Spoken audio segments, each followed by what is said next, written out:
Hi, my name is Chris Ryan. I'm going to talk about warhammer-mark-of-chaos today. And we're going to start out talking a little bit about the armies, about the basic mechanics of the game, and how the single-player campaign is going to work. We start every mission in the game with what we call a deployment phase. And it's something, it's not for everyone. I don't think everybody cares about this, but there's definitely people out there that like the strategy set up before you actually start a battle. And so we put this in as kind of an optional thing.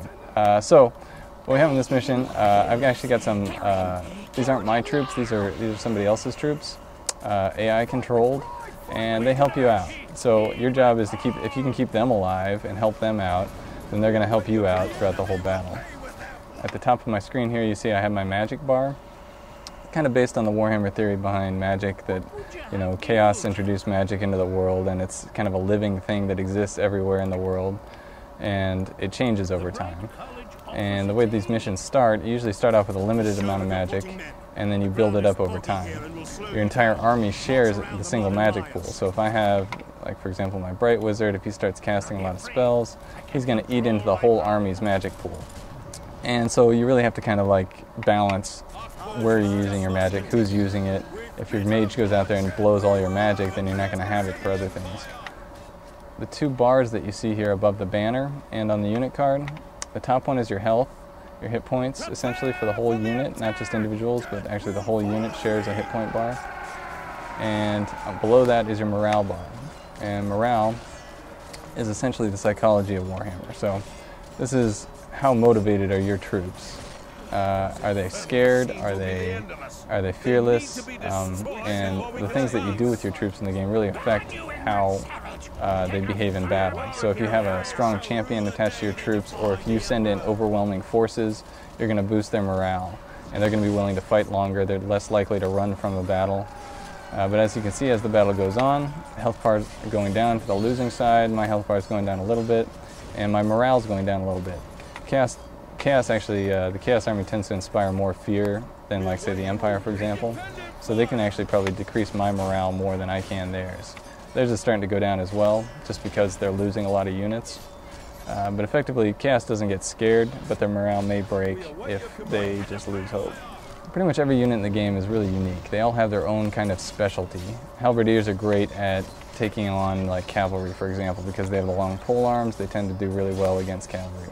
In this case, they're light armor. They're not great against armored troops, but they are great against light infantry and definitely cavalry.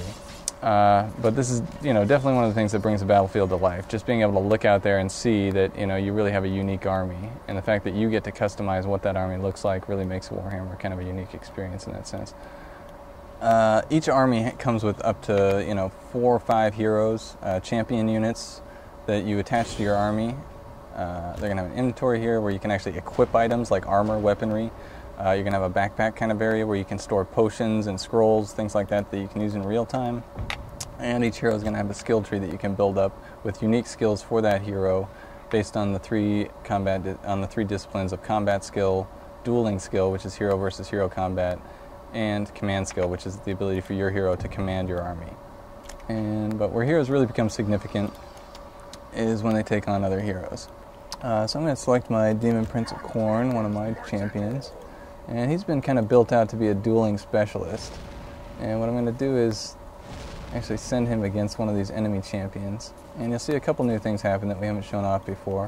One is that when heroes come in proximity to one another, they'll start to get this fiery glow around them. And so if you're far away on the battlefield and you see this, it means that these are champions that are in proximity to each other. And champions in proximity to each other have the potential to fight each other in one-on-one combat. In this case, it's a dueling circle. It's a special thing that we do with champions. When they're on the battlefield, they can fight each other. Every champion has a skill tree that they can build up, and if you focus a lot of those skills on dueling, it's going to give you more options, more things to do while you're in a duel. And if I can take out all the enemy heroes, it's really going to make a huge advantage for my army to not have any enemy champions out there. And so in multiplayer, you'll find that this is, just incredibly valuable. People are putting a lot of stock into the champions of this game, especially in multiplayer. We've seen a lot of people building out their champions, really just building armies around their champions, and that's kind of how the game was designed. So that's a little bit about heroes and dueling in Warhammer-Mark-of-Chaos.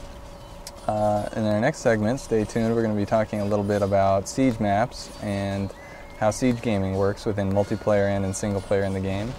And I can't wait to start talking about that.